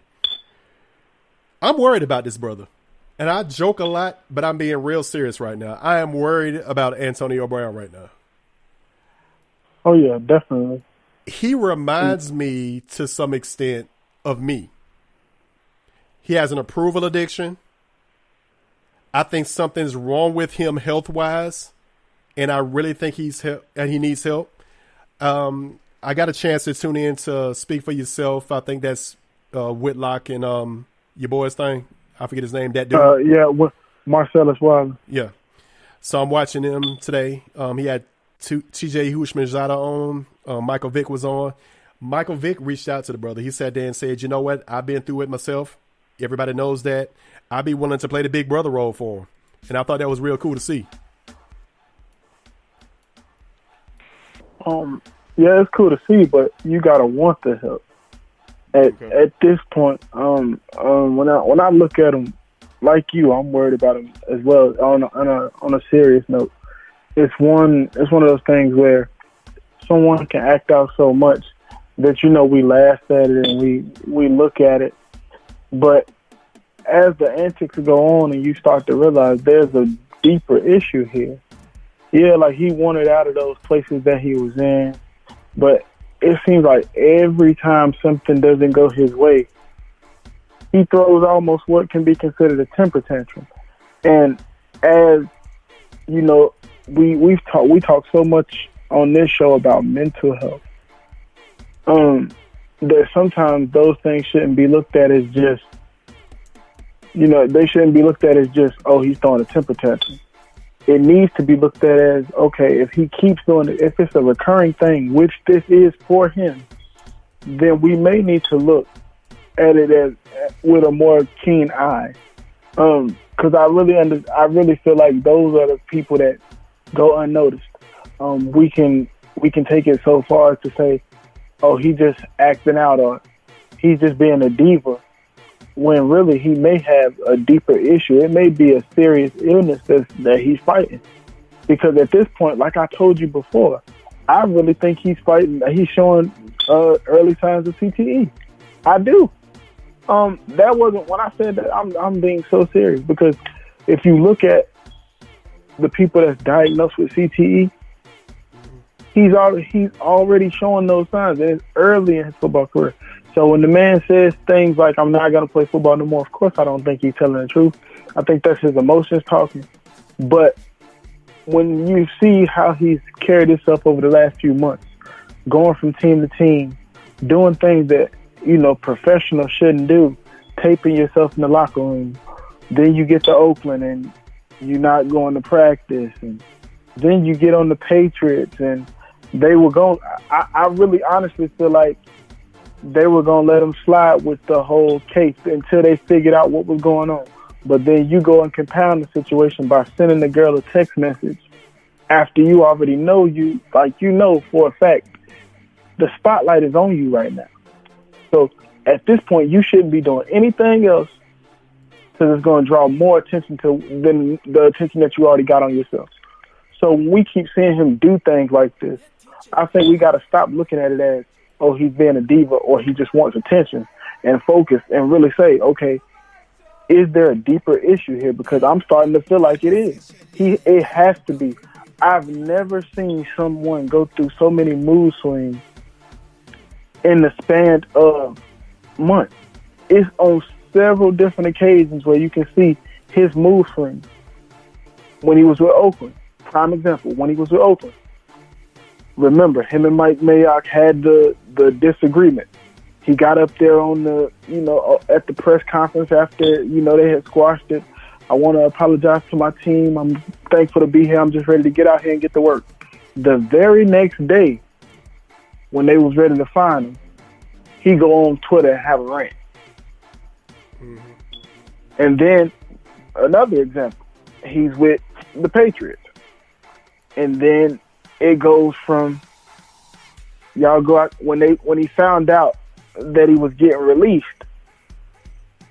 when he sent the message to Tom Brady on Twitter, champ, that was fun. Go out there and win the chip for me. And then in the very same breath, you come out and you bashing the owner, Robert Kraft, and Shannon Sharp, and Ben Roethlisberger. Mm-hmm. So it's like, either you got to be on one side of the fence. Now, like I said, this is just early. I'm telling you, it's a deeper issue that I really think people need to focus on and stop focusing so much on he's a diva. You had diva receivers, don't get me wrong. T.O., Chad Johnson to a certain extent, Randy Moss to a certain extent. But if you look at it, all of their complaints came with on the field. They were mad because they thought they in big times, they thought they should have got the ball, and when they didn't get the ball, they were complaining. Mm-hmm. They were never going, and I guess it may have had something to do with the fact that in their era, social media wasn't as, present as it is now. But even when it was, T.O. and Randy Moss, they were still in the league in the social media era, and they never got on social media and lashed out to this extent. Now, with T.O., we can kind of say he kind of did that with the whole sit-ups in the driveway, but that's as close as he got. So, I mean, I really think it's a deeper issue, and we really need to take a look into it instead of, blowing it off like this is what he does, because this is not normal for anybody to do. You mentioned the fact, and it's a very good point, that he needs help, but you have to ask for the help. What about those people that I don't know the word I'm looking for, uninformed about the fact that they actually need the help? What about them? Yeah, this is where I think, and I'm glad you said that. You know why? Because this is where his inner circle has to come in. This is where it's going to be good for you not to have so many yes men. Because the one thing about it is, you can have a lot of yes men, but you should always have someone in your circle that'll tell you no also. Because that no man is the person that can see everything. And I'm not saying see everything, but they'll see it well enough to know that this is not how you're supposed to act. And they have and what needs to happen is he has to have somebody in his circle that not only can tell him no, but someone that he'll actually listen when they tell him no. Or that'll tell him, hey man, you're not being yourself. I think you should go get checked out. And it has to be someone that has significance in his life so that he'll take it serious. Because a lot of times when you have that kind of money and you got that kind of cachet, and anywhere you go, you're going to have fans telling you how great you are or how good you are, how they look up to you and all this. It can create something where you feel like you can't be told no. That's why he's going through these allegations now, because when it comes to these females, that's why he sent the text message to the girl when she came out, because he feels like at this point he can't be touched because of who he is. But see, when you have people in your inner circle that's not afraid to tell you no, that's not afraid to say, okay, look, man, you need help. Those are the people that I would rather have more of those people in my circle than the people that always tell me yes, because I can't be good at everything. There was only one great person in this world, and his name is Jesus. So for everybody to come around me and tell me how great I am, because the one thing that people got to understand is when you keep hearing how great you are, it'll make you forget that you have flaws as well. Yeah. So the one thing that I think he needs is he has to have people in his corner that's going to tell him where his mistakes are. And also, he has to be willing to listen to those people. So it has to be somebody with some kind of significance to his life. Because if it's not, he won't get it. He wasn't always this way, man. He wasn't always this dude. He used to be humble. He seemed like he was ready for the grind. He just wanted to be something. Now he's just out of control. But see, that's where the money comes in. Money changes your attitude. But there's another theory too. Money doesn't change who you are. It makes you more what you were already. Exactly. So maybe the one thing, and that's what I tell a lot of people when it comes to him. Everybody know they got to play that role until they get the money. That's just like when you go to work. Everybody that go to work, if you work in a corporate setting or any kind of setting, you don't want your boss to see what you do when you ain't at work. Okay. And it may not be to the fact that you're doing something so bad that they can't see, but you might like to go party. Let's say you like to go party. You don't want the people in your corporate setting to know that you like to party. Why? Because when they see you in that light, they're gonna think that's all they do, and then they'll start to think that you're not serious about your job. So the one thing is, and with him, I think he was quiet long enough so that they can be like, okay, he's doing everything he needs to do. He's become one of the best, and we can give him this money. When he knew he was close to getting it, then now I can let my true colors out because I got what I wanted. Mm-hmm. Now, what I don't think he accounted for is that if you don't do what they say, they can take it back. That's the part up. Now, that's the part that I don't think he accounted for, and that's the crazy part because you always have to understand, if they give you the money, there's always a way for them to get it back if you don't do what you're supposed to do. That's the great part about business. When you're doing a business deal, there's always loopholes. I don't care what the business deal is. And when you're messing with smart business people, especially NFL owners that they do this for a living and they've been doing this, like with the Rooney family who've been in the NFL for 30 years and these NFL execs, that's their job. Their job is to make sure that there's loopholes so that if you don't hold up your end of the bargain, we don't have to be held accountable for giving you your money. So when you're messing with that's why I never understand with him when we're speaking in terms of Antonio Brown. Why are you going on these social medias ranting, talking about how these people won't give you your money? They're not going to give you your money because you didn't do your part. That's their job. They're supposed to have loopholes to make sure that if you don't do your part, we don't have to be held accountable for giving you money for not doing anything. That's what they hire people for. Yeah. So that's the part that I think he didn't take into account that he really should have. I love Master P. I've always sat here and said that he's one of those people, and I love T.I. Everybody knows I'm a huge T.I. fan, but I've always been a proponent of T.I.'s not the king of the South. I didn't see what his argument was. Master P's never said it, but if Master P actually sat here and said, I'm the king of the South, he actually has an argument. Yeah. And I've ridden for the No Limit tank for as long as I can remember. But I totally disagree with Master P on something. I've seen it on YouTube. I've seen it on social media. I've seen it everywhere. Master P seems to think that this is racism, and he feels like if Antonio Brown was a quarterback, that we wouldn't be having this situation. And somebody else went so far as to say that Ben Roethlisberger was a quarterback who got into some trouble as far as a female was concerned and was sort of given a pass. I think what Master P missed was a lot happened. I don't know if he came in towards the end of the story or something like that, but a lot happened. And this is more than just him not being given the opportunity to be seen as innocent until proven guilty. Am I correct in that? Yeah, you're correct. But this is the thing that I really wish people would stop doing when I now, granted, some things that happen is blatant racism. You can see it.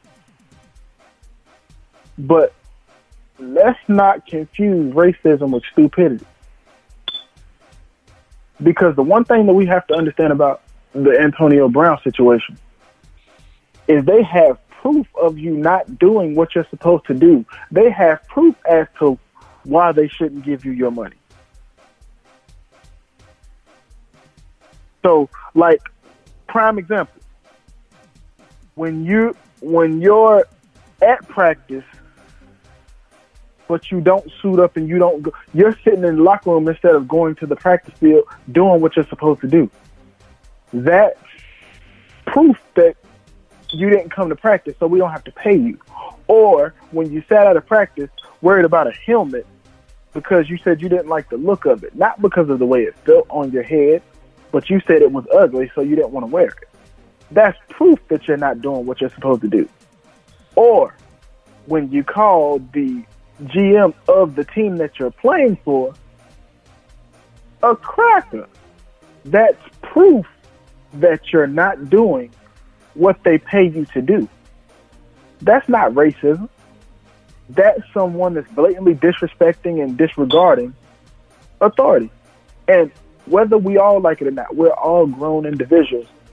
But even when you go to work every day, unless you work for yourself, there's someone that you have to answer to. Now, when you get off that job and you clock out, you have free will to do whatever you want to do because you're grown. But when you're there, you follow their protocol. Same way, that's the same thing that goes for him. When he's outside of that Oakland organization or when he's away from the team facility, that's fine and dandy. Whatever he chooses to do is his business. But when you step foot in that building, you have someone to answer to. That's not racism. They have proof that you're not doing what you're supposed to do. And the one thing that I hate about this whole situation with Master P is we can't turn everything into racism. Because you know why? Because it's like the little girl it's like the little boy that cried wolf.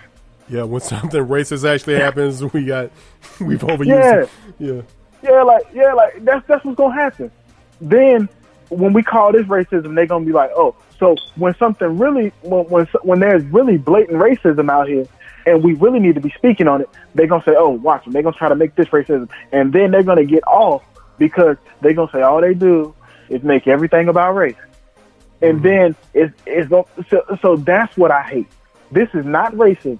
So that's the part that I hate, because when there's blatant racism, it's not going to get addressed because the comeback argument for it is going to be, oh, all they do is always complain about racism. And we know it's coming, and they're going to have a defense for it. Sometimes you got to call a spade, and the old saying goes, if it quacks like a duck, if it walks like a duck, then it's a duck. He gave you every bit of proof that he was going to be Antonio Brown. When he was in the locker room showing the video when he wasn't supposed to, that was proof he was going to be Antonio Brown. When he showed up to the Oakland Raiders camp in a hot air balloon, he showed you he was going to be Antonio Brown. When he called the GM a cracker, that twice. Shows you twice. The GM and the owner. My fault. The GM and the owner. That shows you he's going to be Antonio Brown. That's not racism. That's blatant disrespect. And I'm sorry, but I don't know any man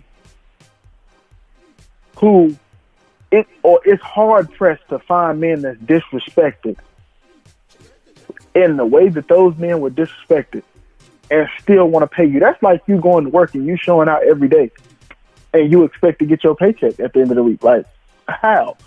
If you don't come to work, you don't work. Then how do you expect a paycheck? He didn't go to work, so he didn't get paid. Where is the racism in that? Yeah. So that's the part that I hate. Feel you on that? That's a lot of stuff there, man. That's a lot of stuff. But good stuff, though. You know what? I was talking before you made your way to the studios here tonight, Trail. We had Doc Honeycutt on. Amazing interview. Doc! Man, I hate I missed Doc. Amazing interview. You know I love Doc. She says hello. And we got some logs in the fire, man. We got a lot of business we're going to be doing, Doc, here in the near future. Don't want to lay everything out so everybody knows everything, but we got a lot of stuff that we're going to be doing with Doc here in the near future, man. And she says hello, but amazing interview. There's something else I want to pick your brain about, and it's the fact that the California legislature has decided that it's okay for these collegiate athletes to make money off their likeness. And there may be a situation where they may qualify for some endorsement deals. California said yes, which means other states will soon follow. But we're going to ride the bus. We definitely going to ride the bus. And Trail, we talked about this when we had LJ Ugarte on the show. We got a Dionne Warwick double play. Yes, youngsters, Dionne Warwick used to sing a little bit. Hey. For our homegirl, Miss T, that came on the show, I think that was Friday. Yeah, that was Thursday. That was Thursday. Okay. And for my man, LJ Ugarte, who came on Saturday. And for Doc Honeycutt, who came on tonight. Crank Up the Bus. That's What Friends Are For by Dionne Warwick. And then I got something real special that I told you I was going to play today. Crank the bus up. Let's get it.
I told y'all we had a Dionne Warwick double play.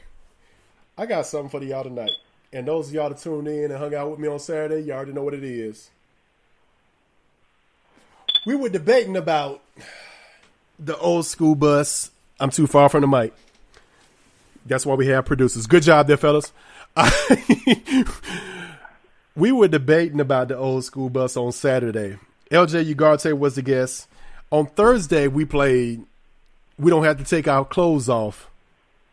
And that was just like the perfect record because we were talking to our homegirl, comedian Miss T, and she's the author of Celibacy, What Was I Thinking? LJ came on and we wanted to play this record. I started introducing this record, if y'all remember, and had to change up what I was saying. But it didn't make sense either because we wanted to play Superwoman, and LJ Ugarte is obviously not female. So we went another route, and we had to bring this back. So we just played That's What Friends Are For by Dionne Warwick. And we got to play this one right here, man.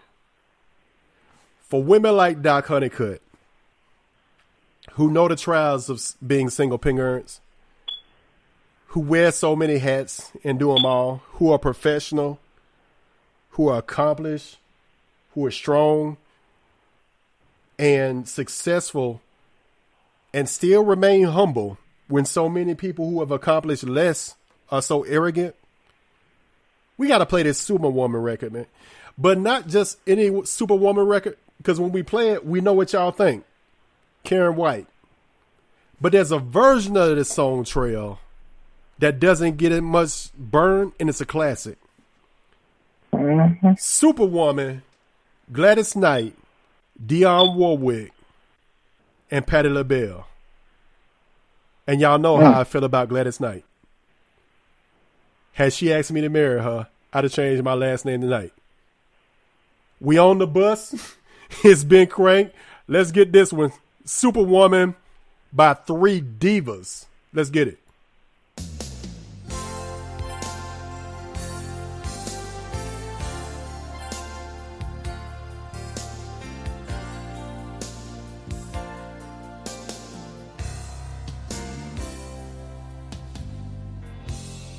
Early in the morning, I put breakfast on your table, and I make sure that your coffee has its sugar and cream. Ooh, your eggs are over easy, your toast done lightly. All that's missing is your morning kiss that used to greet me.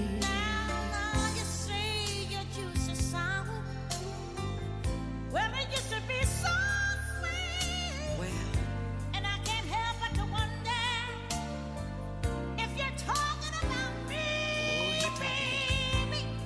We don't talk the way we used to, and it's hurting me so deep I cannot cry. I will not cry, but it's making me weak. I'm not your superwoman. I'm not the kind of girl that you can lay down and think that everything's okay. Boy, I am only human. Whoa. This girl needs more than occasional hugs as a token of love from you to me. Ooh, baby, baby, baby, baby, baby, baby. I find my way through the rush hour, trying to make it home just for you. I wanna make sure that your dinner will be waiting for you.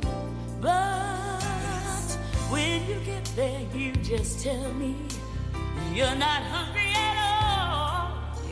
You said you'd rather read the paper and you don't want to talk. You'd like to think that I'm just crazy, crazy. When I say that you've changed, well, I think I know the problem. You don't love me the same. You're just going through the emotions, and you're not being fair. I got my pride, but I can't help but care. I'm not your superwoman. Oh no, no, no, no. I'm not the kind of girl that you can lay down and think that everything's okay. Boy, I am only human. This girl needs more than occasional hugs as a token of love from you to me. Oh, baby, look into the corners of your mind. I'll always be there for you through good and bad times. But I can't be that superwoman that you want me to be. I'll give my love lasting love if you return love to me. I'm not your superwoman. I'm not the kind of girl that you can lay down. Don't let me down. Don't let me down. Only human. Yeah, this girl needs more than occasional hugs as a token of love. I told you. Superwoman, Gladys Knight, Dionne Warwick, Patti LaBelle. Classic. Second song of a double play. Before we hit you with That's What Friends Are For. Also by the great Dionne Warwick. I'm encouraged. Let me tell you what friends are for, man. Dudes like this brother here, Trail, who continues to be a support, a help, who's sick and made his way to the Thunderstorm studios. People like Doc Honeycutt. We talked about this show. There were technical difficulties. There were audio difficulties. There were problems with the phones. There was a power outage. Something didn't want us to take the air tonight. And we did. And I'll be honest with you, fellas. It's my show, and I was about to be like, forget it. Let's try it again next time. You know what I mean? It's our show. We can do whatever we want. Doc came to me, and she sat there and said, gee, this ain't what we do. We're not quitters. We keep winning. And she said in that Doc Honeycutt tone, you can't say the notes and nothing like that. So we persevered, we pushed through, and we put together a classic. We got about 10 minutes left in the show. Trail, some developments in the NCAA. The California legislature passed a new ruling, and it states that these collegiate stars in the NCAA are allowed to make money off their likeness. They're allowed to benefit financially. I think it's a great idea. I like it. I support it. I have a lot of respect for Tim Tebow. We've talked a lot about him, and anything that we may have said that may have been taken as derogatory, we apologize for it. But our critique of him was only about his play on the football field. I liked Tim Tebow, even though he played for Florida. I like Tim Tebow, and I can say if I had a daughter, I'd want her to grow up and marry somebody like Tim Tebow. But I disagree on his stance, and his stance is he doesn't want these collegiate athletes to make money because he thinks it takes away from the purity of the game. That it's no longer amateur athletics. It'll be poison, and it'll be much like baseball. Keep in mind, the Texas Longhorns have a TV channel. That becomes a recruiting pitch because we're in Texas and everything's big in Texas and the money flows. We can get you on TV, on that Longhorn network. We can give you briefcases full of money. it opens a lot of floodgates.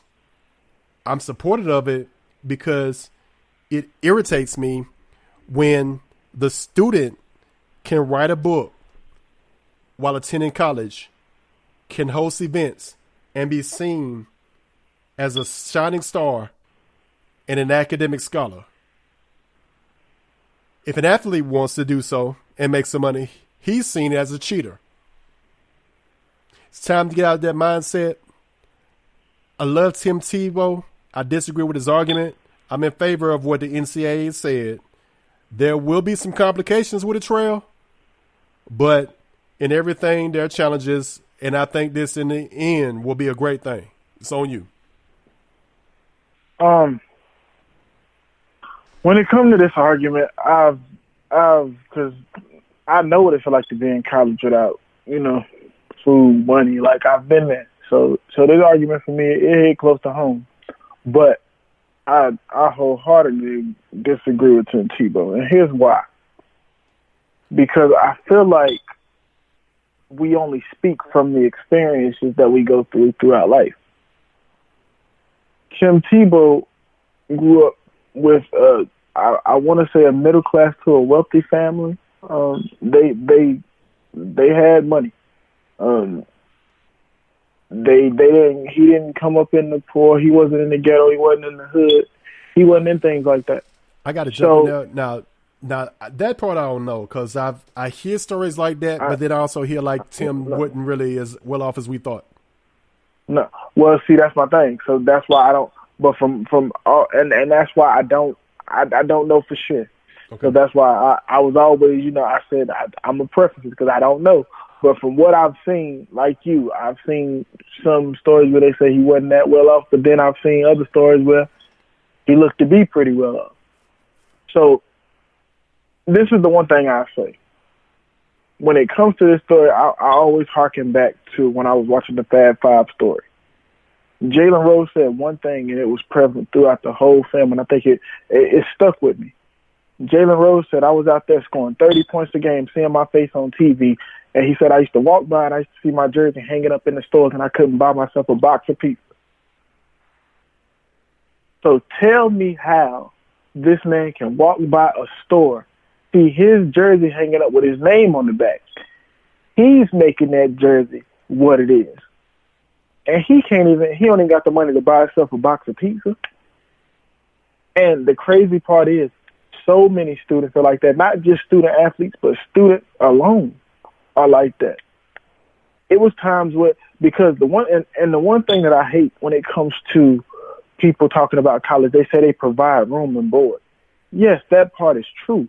But the one thing we have to understand is if you've ever been to college, the one thing is the dining hall, it only stays open till about 7:30, 8 o'clock. So it'll open at 7:30 in the morning till 7:30 that night. And that's fine. You can go in there and get you some, get you a little snack throughout the day. And then you go have dinner at about 6, and then, they close by 7:30, 8 o'clock. It's closed. But the one thing people got to understand is students study all night. So what are we going to do when it's 2 o'clock in the morning and I'm up studying for a test? And I don't got no food. I don't got no more noodles. I don't got no more drink in there. Like, that's just, and so this is the thing. Yes, they do provide you with that room and board, but that dining hall only stays open for a certain period of time. It don't stay open all night. They don't have all night shifts. So people, please stop acting like... It's also not all you can eat either. Exactly. It's not. It's definitely not. And I wish people would stop acting like it is. When you hear most people talk about this, they always act like, oh, they're providing them with such a great service and they should be thankful. Yes, they should be thankful for the opportunity, but they also should want to eat. And like I said, and once again, there are other places on campus where they can go and eat. I'm not saying that there's not.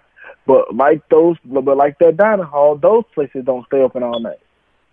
There's a time limit.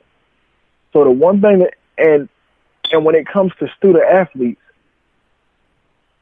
if those student athletes weren't there, your school wouldn't get the notoriety that they get. I think they deserve something for that. Now, I'm not saying that you go out here and you give them millions of dollars. No. But what I am saying is most of the time when you're a student athlete in college, that sport takes up majority of your time. So even if you wanted to go get a job, it's hard to do, because if you're serious about your craft, you spend more time with your team in the weight room getting prepared for that season, or making sure that you're the best player that you can be for that season, that you don't have time to go. And then on top of your studies, there will be no time for a job, an actual job. So when it comes to student athletes, I don't care if you at the bottom of the bench, if you the person down there at the end passing out water. Mm-hmm. If you're on the team, you might not be a star player, but everybody is required to be at those practices and is required to work out and be the best player for that team, so that if you get called, you're prepared to go.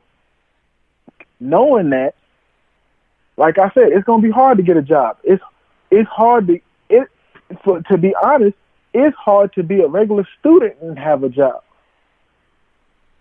So imagine being a student athlete, you're trying to maintain a 3.5, and you're trying to be the best player on the field, and now I got to worry about a job too? It's only 24 hours in a day. Yeah. So, yeah, they should definitely get paid. Like I said, I'm not saying you go out here and you give them millions of dollars, but they should definitely be able to go buy themselves a box of pizza if they can go see their jersey being hung up in a store and people making money off of their likeness. If I can go see my last name on the back of a jersey and people buying it, I should at least be able to buy myself a box of pizza. It's that simple. Yeah. I don't think anything needs to be said after that. Drop the bomb. Trail, I appreciate you, man. We put in work tonight. Yes, sir. That's the only way you could describe this one. Yes, sir. But when you get to the end of it, you see the reward.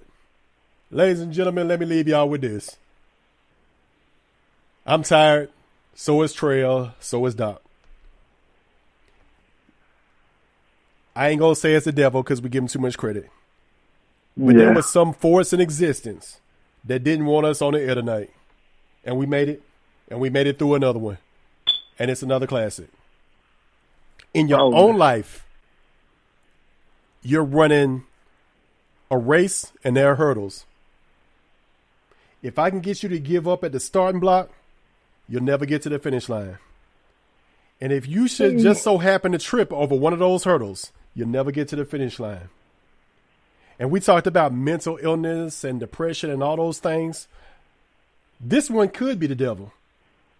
The trick is to get you to give up in that moment.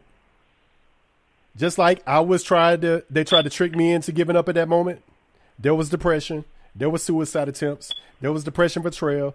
There was depression for Doc Honeycutt. But had we given up, there'd be no Thunderstorm. There'd be no Inside the Eagles. Trail would have never made it out of school. There'd be no life from Studio D.O.C. There'd be no Gyal Ryders. There'd be no Beautiez and Bikerz.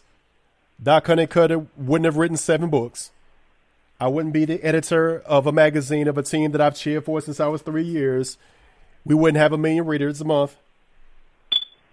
There'd be no Thunderstorm. There would have never been a Vanity album. We'd have never done any of this stuff. And all those avenues have touched somebody in their own way. Trail still has work to do. So do I. So does Doc. And so do you. I almost gave up on this episode and we thought we would reschedule it and do it some other time. A dear friend of mine, who I love with all my heart, Doc Honeycutt, looked at me and she sat there and said, G, we're not quitters. Finish the race. And maybe all this was to get us to this moment so we could tell you that. I hope it helps somebody. Trail, I appreciate you. Doc, you know we love you. stream these new and classic episodes of The Storm. We're on iTunes. We're on Spotify. We're on iHeartRadio. And you can definitely check us out on Spreaker. Ladies and gentlemen, it's been a pleasure. We appreciate y'all. Crank the bus up one more time. This was one of my daddy's favorite records.